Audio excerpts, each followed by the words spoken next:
বুঝিনি তোমাকে আমি ভাবছি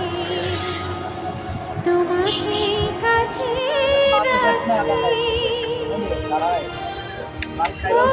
একটা কয় কেজি আসবো পড়ো না না 350 হলে তারপর জেগে থেকো একটা সেই রাতে